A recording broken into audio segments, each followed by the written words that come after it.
మీరు చేసే ప్రతి పని మీకు చుట్టుకుంటుంది. మీరు గ్రామాలలో ఈ రోజు మీరు తీసుకొచ్చే ఈ కక్షలు, కార్పణ్యాలు, ఈ మాదిరిగా చేయడాలు, దుర్మార్గాలు ఇవన్నీ కూడా రేపొద్దున మీకు చుట్టుకుంటాయి.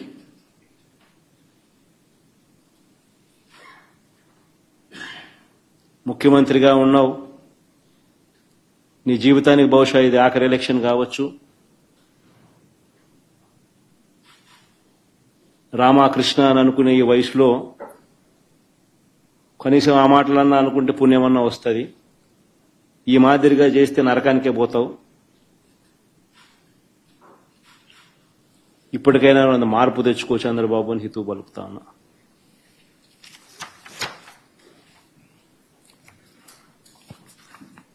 సార్, ఇప్పుడు ఈ ఎలక్షన్స్ రద్దు చేయాలని మీరు డిమాండ్ చేస్తా ఉన్నారు సార్. ఒకవేళ రాష్ట్ర ప్రభుత్వం కానీ లేదంటే ఎన్నికల కమిషన్ కానీ ఈ విషయంలో చర్యలు తీసుకోకపోతే మీ నెక్స్ట్ కార్యాచరణ ఏ విధంగా ఉండబోతుంది? ఈ అంశంలో ముందు ఎట్లా ఫైట్ చేయబోతా ఉన్నారు సార్? బేసికలీ ఈ మాదిరిగా ఎలక్షన్ జరిగేట్టుగా అయితే ఎలక్షన్ అనే దానికి మీనింగ్ ఏముంది? ఎందుకు ఎలక్షన్ జరపడం? ఎందుకు ఆ ఎంపీటీసీలకు, ఆ ఎంపీపీలకు, ఆ జెడ్పీ చైర్మన్లకు ఎన్ని ఎలక్షన్లు ఎక్కడ జరుపుతున్నారు? కౌన్సిల్ చైర్మన్లకు మీ ఇష్టం వచ్చినట్టుగా మీరంతకు మీరే దౌర్జన్యంగా ప్రలోభాలు పెడుతున్నారు, కొనేస్తున్నారు. ఎలక్షన్లకు మీకు సంఖ్యాబలం లేకపోయినా కానీ మీరు మీ అధికార దుర్వినియోగం చేస్తూ మీరు లాగేసుకుంటున్నారు. అక్కడి నుంచే మొదలుపెట్టిన సాంప్రదాయం చివరికి ఓటర్ల దాకా కూడా తీసుకొని పోతా ఉన్నారు. ఇప్పుడు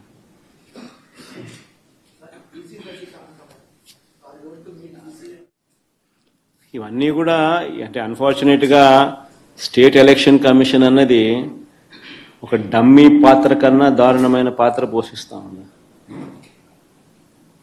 ప్రజాస్వామ్యాన్ని కాపాడవలసిన బాధ్యత గల స్థానంలో ఉన్న వ్యక్తులు నిజంగా ఇంత దిగజారిపోయిన పరిస్థితుల మధ్య ఈ వ్యవస్థ నడుస్తా ఉంది. Very unfortunate. ఖచ్చితంగా న్యాయ పోరాటంలో భాగంగా కోర్టులకి ఇవన్నీ చూపిస్తాం, కోర్టులకి ఇవన్నీ వేస్తాం. అందుకని వాళ్ళిద్దరు కూడా ఈరోజు వచ్చింది కూడా కోర్టులో వేయడానికే వచ్చినారు. ఇద్దరు జెడ్పీ టీసీ అభ్యర్థులు కూడా కోర్టులో వేయడానికే ఇక్కడికి వచ్చినారు. ఈ డీటెయిల్స్ అన్ని తీసుకొని వీళ్ళు కోర్టులో వేస్తారు. న్యాయస్థానం ముందర ఇవన్నీ కూడా ఉంచడం జరుగుతుంది. డిమాండ్ వుడ్ బి కేంద్ర బలగాల చేత, కేంద్ర బలగాల ఆధ్వర్యంలో ప్రజాస్వామ్యబద్ధంగా ఎన్నికలు జరిగించాలి అన్నది డిమాండ్ ఉంటుంది. ఆ డిమాండ్తోనే కోర్టుకు కూడా ఆశ్రయించడం కూడా జరుగుతుంది.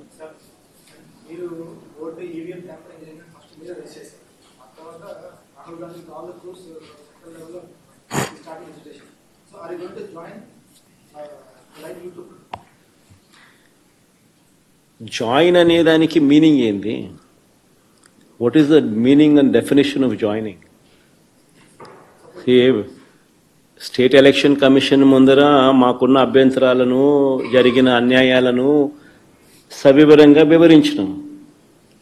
ఇన్ఫ్యాక్ట్ దేశంలో కల్లా ఎక్కడన్నా బిగ్గెస్ట్ అనామలీ ఎక్కడన్నా జరిగిందంటే అది రాష్ట్రంలోనే. 12.5% వాళ్ళు ఓటు ముగిసే నాటికి, ఓట్లు కౌంటింగ్ నాటికి percentage of difference highest in the country బహుశా ఆంధ్ర రాష్ట్రంలోనే జరిగింది. 12.5%. అంటే దాదాపుగా 48 లక్షల ఓట్లు ఆ స్థాయిలో జరిగినప్పుడు అది ఎలక్షన్ కమిషన్కు మొన్న ప్రజెంటేషన్లో మా వాళ్ళంతా పోయి ఇచ్చినాం. ఎలక్షన్ కమిషన్కు చెప్పినాం. వాళ్ళు ఇప్పుడు ఇంటెన్సివ్ సర్ అనే అది ఉంది కదా, స్టేట్ ఇంటెన్సివ్ ఏంటి సార్ అంటే ఇంటెన్సివ్ రివిజన్ ఏదైతే ఎక్సర్సైజ్ ఉందో అది ఆంధ్ర రాష్ట్రంలో కూడా మేము చేస్తాము అని చెప్పి కూడా సానుకూలంగా చెప్పినారు. కానీ at the end of the day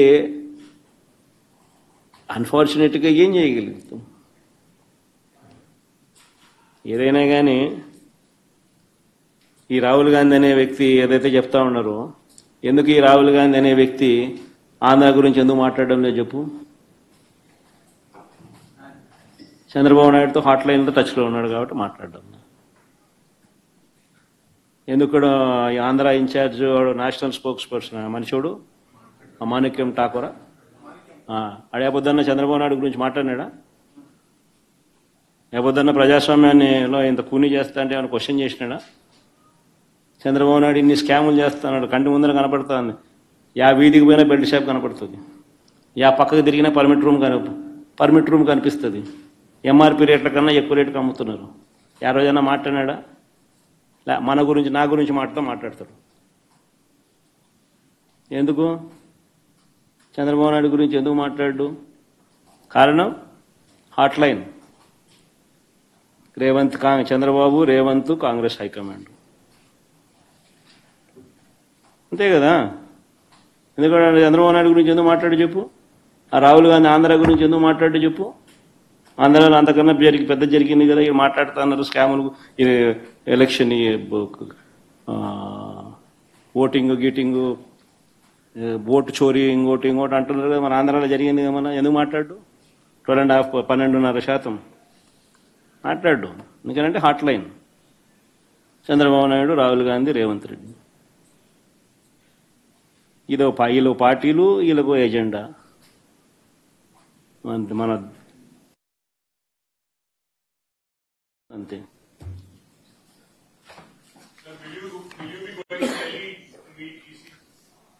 We've already done, Avinash. On the state, this is State Election Commission. This has got nothing to do with Central Election Commission. And the State Election Commission, we've already complained, and we'll also be launching a similar complaint in the High Court. We'll be taking it to the notice, we'll be presenting all these facts to the notice of the High Court.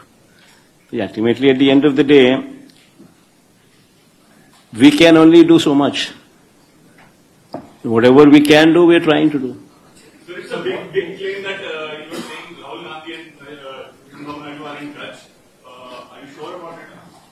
Obviously, is it not so? I think anybody in Andhra Pradesh, you can ask, even a common generalist, all of them who are sitting here, I'll just pose these common questions to you.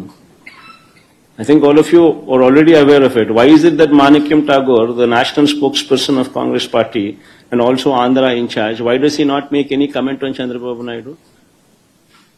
When there are so many scams what are taking place in the state of Andhra Pradesh, right in front of your eyes, you see bell shops, left, right, center, right beside every school, right beside every temple, in every village you see bell shops. Is it not so? Are they legal? They're actually auctioning these bell shops. Left, right, center, the government, the TDP people are selling liquor at beyond MRP rates.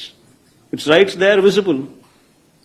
Permit rooms, illegal that they stand. Beyond MRP liquor is being sold right in front of your eyes. And so many scams. Other than liquor, sand, silica, quartz, laterite, mobilization advance, which was never there before, was brought in. They're giving 10%, taking 8%. Reverse. In Amaravati, the cost of construction per SFT, 10,000 rupees per SFT. You tell me in Hyderabad, or you tell me in Bangalore, or you tell me in Chennai, what is the cost of construction? Even with a 5-star lobby, 5-star flats are sold, or the cost of construction is 4,500 rupees. The cost of construction to construct something like that would be 4,500 rupees per SFT. In Amaravati, you're talking about 9,000, 10,000 rupees per SFT. Is it not a scam? Right in front of your eyes. The PPAs, they made a hue and cry. When we had made PPAs at 2 rupees 49 paise. Now they have signed PPAs for 4 rupees 60 paise. Is it not a scam? The lands that they're giving at throwaway prices to real estate companies. Ooh, what is that group? Lulu. What is that other group? Satwa. What are these companies? Real estate companies. And you're giving them land at throwaway prices. Is it not a scam? Right in front of you, over your eyes, all these scams are taking place. Yet, the Congress spokesperson, National Congress spokesperson, Andhra in charge, does not speak about Chandrababu Naidu. Why is it so? But he talks about me. Even though I am in the opposition, he makes wild comments on me. Now this is Andhra. And what about Rahul Gandhi there in Delhi? When he talks about vote chori, why does he not make a statement on Andhra, where the highest 12.5% is the vote difference between what was announced versus when the counting day, when the votes were counted. The difference was 12.5%. The highest what this man can ever speak of. Why does he not speak about Arvind Kejriwal? When Arvind Kejriwal himself lost MLA election, his own MLA seat Arvind Kejriwal lost. Can you believe that? Why doesn't Rahul Gandhi talk about that? He doesn't. Because Rahul Gandhi does not talk about Andhra because Chandrababu Naidu is in touch with Rahul Gandhi through Revanth Reddy on a hotline. Is it not a fact?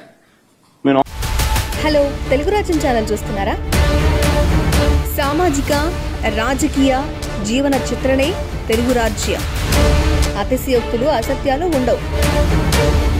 రాజకీయ కోణం కాదు, ప్రజా కోణమే కొలబద్ద. తెలుగు రాజ్యం వీక్షణ మీ ఉత్తమ అభిరుచికి నిదర్శనం.